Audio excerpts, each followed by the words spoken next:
ಸಚಿವ ವಿ ಸೋಮಣ್ಣ ಹಾಗೂ ಅಶೋಕ್ ನಡುವೆ ಕೋಲ್ಡ್ ವಾರ್ ನಡೆದಿದ್ದು ಬೆಳಗ್ಗೆ ತಾನೇ ನಾನು ನೀನು ಸ್ನೇಹಿತರು ಅಂತ ಹೇಳಿದ್ರು ಲೀಡರ್ಸ್. ಮಧ್ಯಾಹ್ನದ ಹೊತ್ತಿಗೆ ಇಬ್ಬರ ನಡುವೆ ಮನಸ್ತಾಪ ಉಂಟಾಗಿರೋದು ಬೆಳಕಿಗೆ ಬಂದಿದೆ.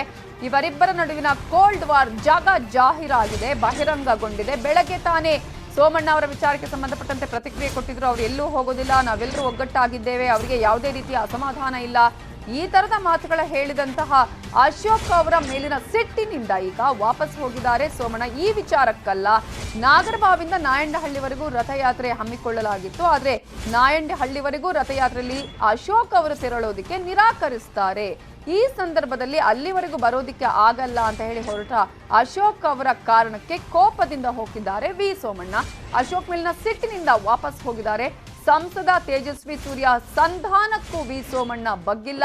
ರಥಯಾತ್ರೆಯ ವಾಹನವನ್ನ ಬಿಟ್ಟು ಕಾರಿನಲ್ಲೇ ತೆರಳಿದ್ದಾರೆ ಸೋಮಣ್ಣ. ಬೆಂಗಳೂರಲ್ಲಿ ನಡೀತಾ ಇದ್ದಂತಹ ರಥಯಾತ್ರೆ ನಾಗರಬಾವಿಯಲ್ಲೇ ಈಗ ಮೊಟಕುಗೊಂಡಿದೆ. ನಾಯಂಡಹಳ್ಳಿವರೆಗೂ ಸಾಗಲಿಲ್ಲ ಈ ರಥಯಾತ್ರೆ. ನಾಗರಬಾವಿಯಿಂದ ನಾಯಂಡಹಳ್ಳಿವರೆಗೂ ರಥಯಾತ್ರೆಯನ್ನ ಹಮ್ಮಿಕೊಳ್ಳಲಾಗಿತ್ತು. ಆದ್ರೆ ಇವರಿಬ್ಬರ ನಡುವಿನ ಮನಸ್ತಾಪ, ಇವರಿಬ್ಬರ ನಡುವಿನ ಈ ಕೋಪ ಇದೆಯಲ್ಲ, ಈಗ ರಥಯಾತ್ರೆನೇ ಮೊಟಕುಗೊಳ್ಳುವ ಹಾಗೆ ಆಗಿದೆ. ರಥಯಾತ್ರೆಯಲ್ಲಿ ತೆರಳೋದಿಕ್ಕೆ ಅಶೋಕ್ ಅವರು ನಿರಾಕರಿಸಿದ್ರು ನಾಯಂಡಹಳ್ಳಿವರೆಗೂ. ಈ ಕಾರಣಕ್ಕಾಗಿ ಅವರು ಬರೋದಿಲ್ಲ ಅಂತ ಯಾವಾಗ ಹೇಳಿದ್ರು, ಕೋಪದಿಂದ ವಿ ಸೋಮಣ್ಣ ಕೂಡ ಅಲ್ಲಿಂದ ತೆರಳಿದ್ರು.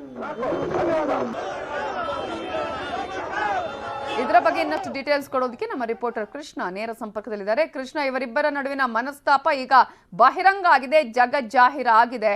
ಈಗ ಏನ್ ಆಗ್ತಾ ಇದೆ? ಅಲ್ಲಿಗೆ ಮೊಟಕುಗೊಂಡಿದ್ಯಾ ಹಾಗಾದ್ರೆ ಈ ಒಂದು ರಥಯಾತ್ರೆ?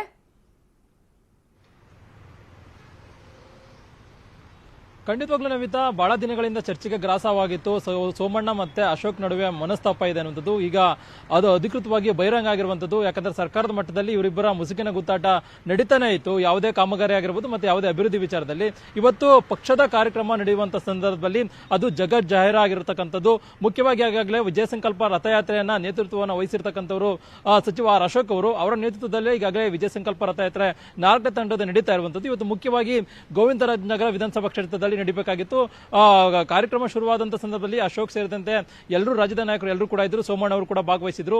ಆದ್ರೆ ಮುಂದೆ ಹೋಗ್ತಾ ಸಂದರ್ಭದಲ್ಲಿ ನಾಗರಬಾವಿಗೆ ಹೋದಂತ ಸಂದರ್ಭದಲ್ಲಿ ಇಲ್ಲೊಂದ್ ಕಡೆ ಅಶೋಕ್ ಅವರು ಮುಂದೆ ನಾನು ಬರಲ್ಲ ಅಂತ ಹೇಳಿದಂತ ಸಂದರ್ಭದಲ್ಲಿ ಸೋಮಣ್ಣ ಅವರು ಅದಕ್ಕೆ ಸಿಟ್ಟಾಗಿ ಅದರಿಂದ ಹೊರಗಡೆ ಬಂದಿರುವಂತದ್ದು. ಅಂದ್ರೆ ನಾಗರಬಾವಿಯಿಂದ ನಾಯಂಡಹಳ್ಳಿವರೆಗೂ ಕೂಡ ಈ ಒಂದು ರಥಯಾತ್ರೆಯನ್ನ ಮಾಡಬೇಕಾಗಿತ್ತು. ಆದ್ರೆ ನಾಗರಬಾವಿ ಬಳಿಯೇ ಅಶೋಕ್ ಅವರು ಮುಂದೆ ನಾನು ಬರಲ್ಲ ಅನ್ನೋ ಒಂದು ಹೇಳಿಕೆಯನ್ನು ಕೊಟ್ಟಂತ ಸಂದರ್ಭದಲ್ಲಿ ಸೋಮಣ್ಣ ಅವರು ಅಲ್ಲೇನೆ ಸಿಟ್ಟಾಗಿ ಅಶೋಕ್ ಮೇಲೆ ಅಲ್ಲಿಂದ ಅಶೋಕ್ ಹೋದ ನಂತರ ಸೋಮಣ್ಣ ಅವರು ಕೂಡ ಬಸ್ ಇಳಿದು ಹೋಗಿರ್ತಕ್ಕಂಥದ್ದು. ಇದು ಎಲ್ಲ ಒಂದು ಕಡೆಗೆ ಅಶೋಕ್ ಮತ್ತೆ ಸೋಮಣ್ಣ ನಡುವಿನ ಮನಸ್ತಾಪ ಈಗ ಇದ್ರ ವಿಚಾರದಿಂದ ಗೊತ್ತಾಗ್ತಾ ಇರುವಂತದ್ದು. ಬೆಳಿಗ್ಗೆ ತಾನೇ ಸೋಮಣ್ಣ ಅವರು ಈಗಾಗಲೇ ರಾಜ್ಯ ಬಿಜೆಪಿಯಿಂದ ದೂರ ಆಗಿದ್ದಾರೆ ಅನ್ನೋದು ಕೂಡ ಸಾಕಷ್ಟು ಚರ್ಚೆ ಆಗ್ತಾ ಇತ್ತು. ಅದಕ್ಕೆ ಪೂರಕವಾಗಿ ಸೋಮಣ್ಣ ಅವರು ಅಸಮಾಧಾನ ಇದೆ ಅನ್ನುವಂತ ಕೇಳಿದಂತ ಸಂದರ್ಭದಲ್ಲಿ ನಾನು ಸೋಮಣ್ಣ ಪ್ರತಿನಿತ್ಯನೂ ಕೂಡ ಮಾತಾಡ್ತೀವಿ, ಅವ್ರ ಜೊತೆ ನಾನು ಮಾತಾಡಿ ಅಂದ್ರೆ ಊಟ ಸೇರಲ್ಲ, ನಿದ್ದೆ ಬರಲ್ಲ ಅನ್ನೋ ಒಂದು ಮಾತನ್ನ ಅಶೋಕ್ ಅವರು ಹೇಳಿದ್ರು. ಮತ್ತೆ ಸೋಮಣ್ಣ ಅವರು ಕೂಡ ಏನು ಮಾತಾಡಿರಲಿಲ್ಲ. ಆದ್ರೆ ಈಗ ಜನಸಂಕಲ್ಪ ವಿಜಯ ಸಂಕಲ್ಪ ರಥಯಾತ್ರೆ ಸಂದರ್ಭದಲ್ಲಿ ಇವರಿಬ್ಬರ ನಾಯಕರನ್ನ ಸೋಮಣ್ಣ ಅಶೋಕ್ ಅವರ ನಡೆಗೆ ಸೋಮಣ್ಣ ಅವರು ಸಿಟ್ಟಾಗಿ ಹೊರಗಡೆ ಬಂದಿರುವಂತದ್ದು. ಸೋಮಣ್ಣ ಅವರು ಈ ಹಿಂದೆ ಕಾರ್ಯಕ್ರಮದಲ್ಲಿ ಯಾವುದೇ ಕಾರ್ಯಕ್ರಮದಲ್ಲಿ ಭಾಗವಹಿಸಿದ್ರು ಕೂಡ ಅವರೇ ನೇತೃತ್ವವನ್ನು ವಹಿಸಿಕೊಂಡು ಯಾರು ಬಂದರೂ ಅಷ್ಟೇ ಬರದೇ ಇದ್ರು ಅಷ್ಟೇ ಅವರೇ ಕಾರ್ಯಕ್ರಮಗಳನ್ನ ಯಶಸ್ವಿಯನ್ನ ಮಾಡ್ತಿದ್ರು. ಆದ್ರೆ ಇತ್ತೀಚೆಗೆ ಪಕ್ಷದ ಚಟುವಟಿಕೆಗಳಿಂದ ಆಗಿರ್ಬೋದು, ಪಕ್ಷದ ನಾಯಕರಿಂದ ಅಂತರವನ್ನ ಕಾಯ್ದುಕೊಂಡಿದ್ದಾರೆ.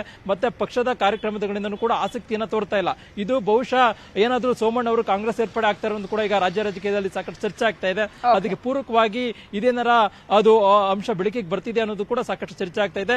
ಅದೇನೇ ಇದ್ರೂ ಕೂಡ ಈಗ ವಿಜಯ ಸಂಕಲ್ಪ ರಥಯಾತ್ರೆ ಮುಖಾಂತರವಾಗಿ ಚುನಾವಣಾ ಪ್ರಚಾರವನ್ನ ಗೆಲ್ಲುವಂತ ನಿಟ್ಟಿನಲ್ಲಿ ಬಿಜೆಪಿ ನಾಯಕರು ತಂತ್ರಗಾರಿಕೆಯನ್ನು ಮಾಡ್ತಾ ಇದ್ದಾರೆ. ಅಶೋಕ್ ಮತ್ತೆ ಸೋಮಣ್ಣ ಅವರ ನಡುವಿನ ಮನಸ್ತಾಪ ಏನಿದೆ ಇದು ರಾಜ್ಯ ಬಿಜೆಪಿ ನಾಯಕರಿಗೆ ಒಂದು ಮುಜುಗರಕ್ಕೆ ಮಾಡಿರುವಂತದ್ದು. Navitha, thank you Krishna ಡೀಟೇಲ್ಸ್ಗೆ.